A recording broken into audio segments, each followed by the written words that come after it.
gender ideology radicalized Elon Musk, who just happens to be the world's richest man. First of all, Musk purchased Twitter for $44 billion, in part because he viewed it as the world's town square, and he is a free speech absolutist, but in part because accounts like the Babylon Bee were getting banned for so-called misgendering and other sins against the transgender movement. And Musk's decision to permit free speech on one of the world's largest platforms undoubtedly had an additional impact on the 2024 election. So this is something else we can thank trans activists for. But the moment that truly radicalized Musk, according to Musk himself, was when his son Xavier began identifying as transgender. Xavier changed his name to Vivian at the age of 18, and then he changed his last name. He wanted to get rid of the last name Musk in order to distance himself from his famous father. Here is how Elon Musk described that experience in a conversation with Jordan Peterson. I was essentially tricked into signing documents for one of my older boys, Xavier. This is before I had really any understanding of what was going on, and we had COVID going on, and so there was a lot of confusion. I was told, Xavier might commit suicide if he. That was a lie right from the outset. Incredibly evil, and I agree with you that people that have been promoting this should go to prison. That's so I was tricked into doing this, it wasn't explained to me that puberty blockers are actually just sterilization drugs. And so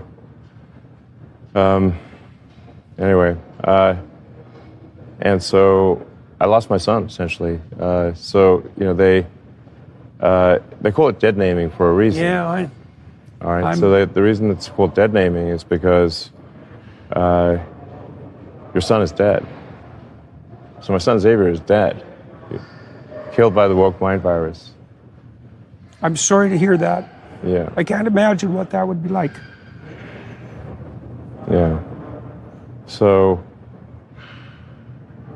Yeah, and there's lots of people in that situation now. Right. It's not pretty, and lots of demolished kids. Yes. Yeah, well, that's a good reason to be the final straw.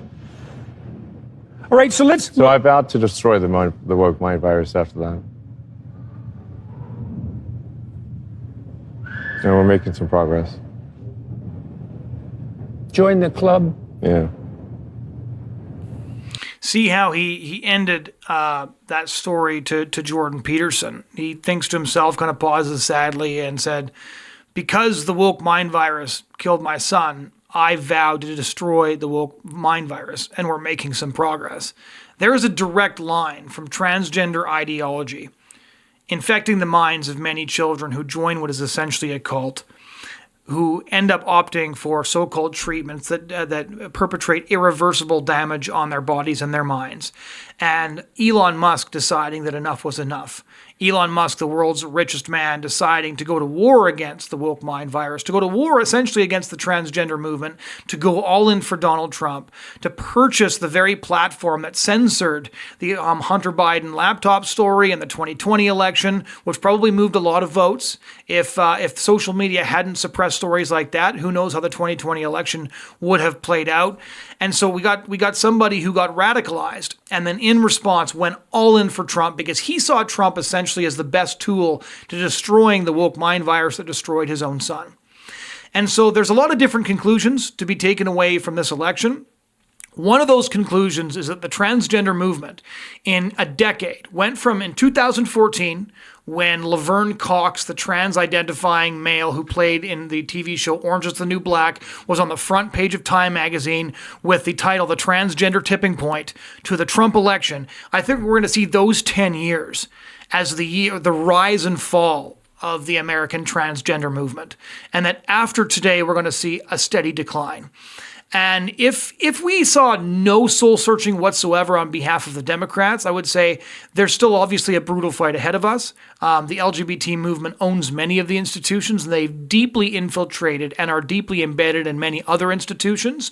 But when you see even people like AOC saying it's time to remove the pronouns, when you've got Bill Clinton phoning the White House and saying, you've got to deny that we support this because this is nuts.